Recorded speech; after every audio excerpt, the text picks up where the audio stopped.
Hello LEGO friends, Matt from Brooks here, and in today's video we're going to take a look at my now completed Medieval INN build. Stay tuned!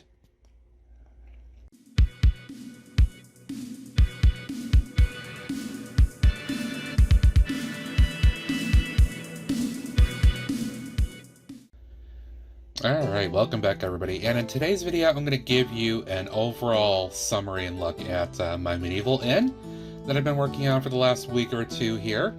The build has been completed, the scene's set, and I'm very excited to reveal this and enjoy looking at it with you. So first, let me pull on, just give you a quick look all around here. You will notice that I've included the Dreamzzz village set with this too.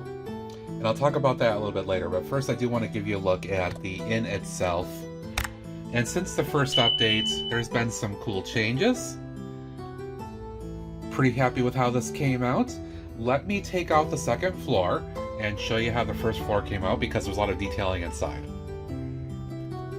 Okay, floor is removed. We can look inside here a little bit. And I want to present to you first here, this is the kind of the pub, kitchen, dining area of the inn. So we got a lot of folks hanging out here, having some drinks, talking amongst themselves. This gentleman, I believe, is probably the owner of the pub. Got a couple of ladies here looking at this this gigantic pretzel. I'm not sure if pretzels were a thing back then or not, but that'd be funny to include that, so I did. Another look at ladies from this angle here. Let's try to use some more torsos and other things I had at hand. Not sure if donuts were also a thing back then, but I thought it'd be funny to include that. And let's look at that gentleman from the other side here. You can see that I went with a kind of a stony look to the floor. I didn't want to leave it just green because I felt that that just wouldn't feel right, even in the context of this era. So I did put a bunch of those quarter tiles down, and I think it looks pretty good. Came out well. I did build this little wall, or the facade of a wall, with a little arch outlet there. You can see there's a couple things up on there that have been cooking. And then as a little joke, I put the skeleton figure back here. Got a wood fire fireplace there. Not sure if the whole idea of the vent is really a thing, but I just kind of threw that in there. So over here got kind of like a little sink sort of thing, so like water kind of being pumped in from the outside or underneath or something. I threw a hot dog in as a little bit of an inside joke to one of my streaming friends. Hello, Skrills, if you're watching. And then we got some pastries and stuff there as well. It is a tight space, I know. Again, a lot of this is just, it's a facade. I'm just kind of getting the idea of certain things going on here. But I think it works, and it's pretty cool. Especially this scene. I think that this is what really comes off as the main idea of this. And then moving across the alleyway, again, this is just an entryway getting through to the other section. This other side is really this is kind of meant to be kind of a joke.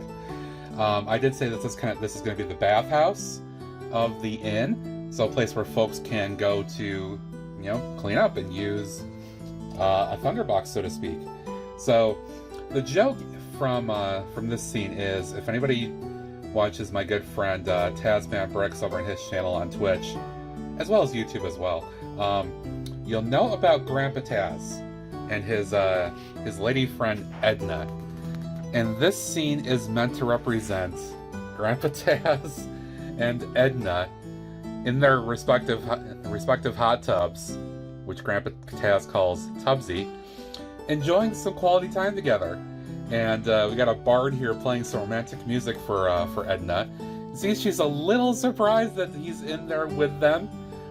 But this one here is dedicated to my good friend TazManBricks. So I wanted to make sure I give him a shout for that, and it's a great scene. Let's take a look now at the second floor. Alright, second floor is reattached. I left the two end caps on there just because they're a little bit more challenging to get off.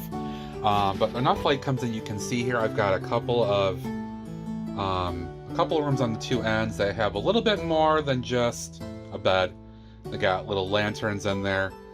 I didn't really give a lot to these scenes, mostly because I didn't feel it needed to. I feel like the folks that are down on the first floor, or maybe the people that are actually using these rooms, you'll notice that I don't have anything, you know, in terms of doorways or anything like that. I don't have a lot of brown doors or anything like that, like full cover doors. I have a lot of glass doors, but I feel like that would not work well for this.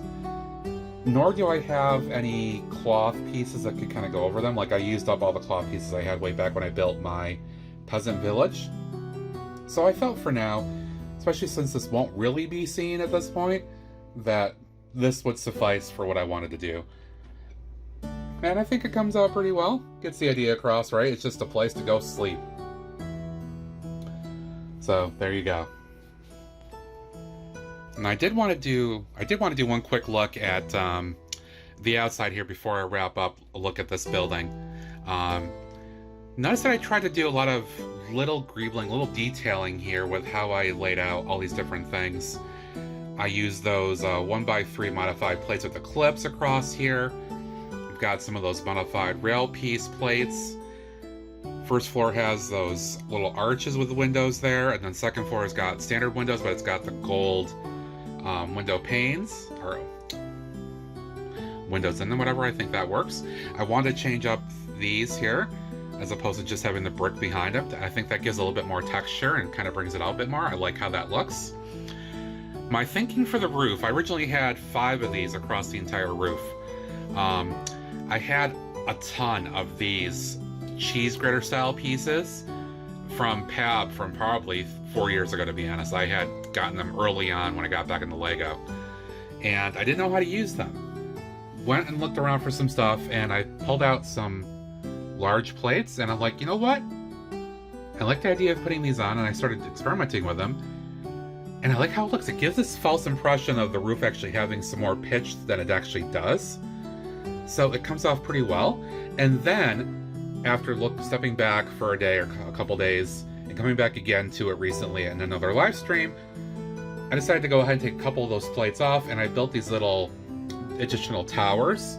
That was kind of inspired by pictures I saw in a bricks or a castle Facebook group of the I think it was the Guarded Inn, one of the sets from the 80s, and it had a little guard tower next to the inn, and I kind of wanted to use that principle here, so I built a couple of these little towers. I don't want to make them really tall because, again, this will be in front of Lion Knight Castle. I don't want to obscure that view, but I built this up. And I think that this gives it just a little bit more definition than it had before with just a flat roof. And I'm digging it. I think it looks really good. So that is the Medieval Inn itself, complete with a pub and a bathhouse as well. Now, I also wanted to give a quick look at the Dreamzzz Village set that I included in this build. I do love this set. I think it's fantastic. I do have a separate review I'll have, or separate Matt's thoughts, I should say, because I don't really do reviews. I just do my thoughts on these. So you can look for my thoughts on this set itself coming pretty soon if you haven't caught it by the time I release this video. Now, the thing is, how was I going to use it? Originally, as I built these, I'm like, well, I'll probably mod them to make them kind of fit a minifigure style. But the more I thought about it, the more I realized, you know what? I've got orcs in the realm. And orcs were not a real thing in medieval times. I mean, that's more of a fantasy Tolkien sort of thing, right? But I've got them in the realm. So I figured, you know what? I'm going to go ahead and put these guys, these little Dreamzzz guys, in here too, because this all looks like medieval stuff. It's perfect. A blacksmith, a little wizard shop, magic shop, and a little medieval bakery kind of thing. I think this is perfect. I love the dream figures, the dreamlings or whatever they're called. And I don't mind having those guys just kind of hanging out, walking around here.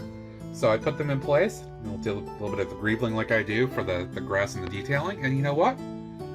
I love how it looks. This is going to be great in the realm. It'll just be kind of a little, you know, passing reference. I'm not going to make a big deal out of the Dreamzzz per se, but I think this will look good in contrast with some other stuff.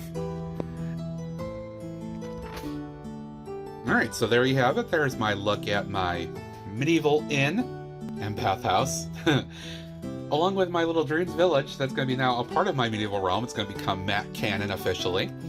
I hope you did enjoy that, though. Getting closer to finishing up major plans for the realm. This is going to use up another plate worth of space. And I don't have much more left as of the time of this video, so we'll see where I go next. But as always, thank you for watching. I do appreciate it. If you have, be sure to follow me over on Twitch at BrooksBricks, where I do my weekly live streams and build all this great stuff. Lots of fun. And if you haven't, be sure to subscribe here as well. Hit that like button, notification bell, comment or thought below, all that great stuff. Thank you for watching. I do appreciate all the views. And until next time, see you later. Bye-bye.